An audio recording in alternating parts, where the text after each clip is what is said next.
મિત્રો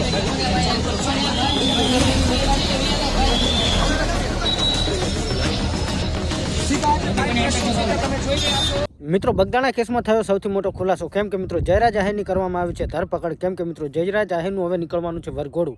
હા તો મિત્રો ઘણા સમયથી જે લોકો વરઘોડાની રાહ જોઈ રહ્યા હતા કે જયરાજ આહિરનું વરઘોડું ક્યારે નીકળશે, તો મિત્રો આજ બપોર એટલે કે આજ સાંજ સુધીમાં જયરાજ આહિરનું વરઘોડું નીકળવાનું છે. તો મિત્રો વિડીયોની અંદર છેલ્લે સુધી બને રહેજો, કેમ કે ઘણા બધા લોકો જે જયરાજ આહિર અને નવનીતભાઈનો જે વિવાદ ચાલી રહ્યો છે તેમાં સૌથી મોટો ખુલાસો બહાર આવ્યો છે.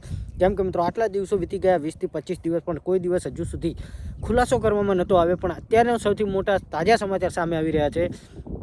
જયરાજ આહિરની એસઆઈટી ટીમ દ્વારા ધરપકડ કરવામાં આવી છે અને મિત્રો જયરાજ આહિરની જેલના સળિયા પાછળ જવું પડ્યું છે. કેમ કે મિત્રો જે બગદાણા વિવાદ ચાલી રહ્યો હતો એમાં તેમનો જ હાથ છે અને તેઓ હતા જ. કેમ કે મિત્રો પોલીસ દ્વારા પણ એવું કહેવામાં આવ્યું છે અને સોશિયલ મીડિયામાં વિડીયો પણ વાયરલ થઈ રહ્યા છે, જેમાં એવું જાણવા મળી રહ્યું છે કે જે પણ ઘટના બની હતી નવનીતભાઈ સાથે, ત્યારબાદ પણ જયરાજ આહિર જે લોકોએ આવી બનાવ બનાવ્યો છે, જે ઘટનાને અંજામ આપ્યો છે, તેમના ટચમાં હતા.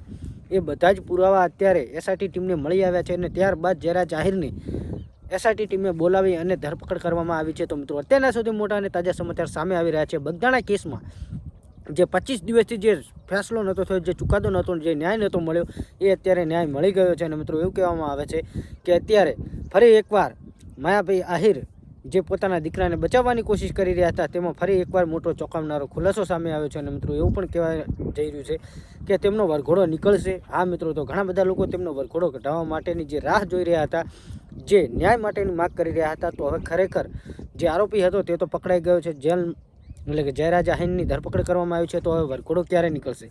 હા તો મિત્રો અત્યારે ઘણા બધા લોકો એવી વાટ જોઈને બેઠા છે કે હવે જયરાજ આહિરનો વરઘોડો નીકળશે તો નીકળશે ક્યારે. તો મિત્રો અને શું માયાભાઈ આહિર હવે પોતાના દીકરાને બચાવવા માટે કોની પાસે જશે? તો ઘણા બધા મિત્રો સવાલ છે. બાકી તમે અહીંયા ફોટો જોઈ શકો છો, તો તમારું આ વિશે શું કહેવું છે? બાકી મિત્રો જે ન્યાયની વાત કરતા હતા તેમાં નવનીતભાઈ સાચા સાબિત થયા છે. કેમ કે તેમની સાથે ઘટના બની હતી, બનાવ બન્યો હતો, પણ છતાં પણ 20-26 દિવસ પછી આ તેમને ન્યાય મળ્યો છે. અને મિત્રો એસઆઈટી ટીમ દ્વારા જે પણ તપાસ કરવામાં આવી છે તેમાં અત્યારે નવનીતભાઈ તેમનાથી ખુશ છે અને તેમના આભાર પણ માને છે. કેમ કે મિત્રો જયરાજ આહિરની ધરપકડ થઈ ગઈ છે. જે નવનીતભાઈ કહેતા હતા કે મારી સાથે બનાવ બનાવવામાં મેન હાથ છે જયરાજ આહિરનો, તો ખરેખર તેમની ધરપકડ કરવામાં આવી છે. અને મિત્રો તમારે જે લોકો એમ કહેતા હતા કે જયરાજ આહિર નિર્દોષ છે, તેમને આ બધું કશું નથી કર્યું, તો મિત્રો ખરેખર નવનીતભાઈ સાચા હતા અને તેમની સાથે જે ઘટના બની છે, જે બનાવ બન્યો હતો, તેમાં તેમને ન્યાય મળી ગયો છે. બાકી અત્યારે જે જયરાજ આહિરનો વિડીયો વાયરલ થયો છે, વિડીયો જોઈને આ વિશે તમારે શું કહેવું છે કમેન્ટ કરજો. બાકી તમે હજુ કહેતા હતા કે નવનીતભાઈ ખોટા છે અને કોકના કહેવાથી કરી રહ્યા છે, તો મિત્રો હવે સબૂત એસઆઈટી ટીમને મળ્યા તો એમ તો ધરપકડ કરી નહીં હોય.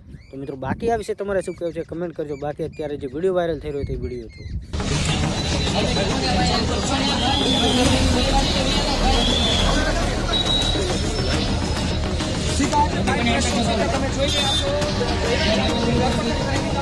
મેડિકલ ચેકઅપ છે.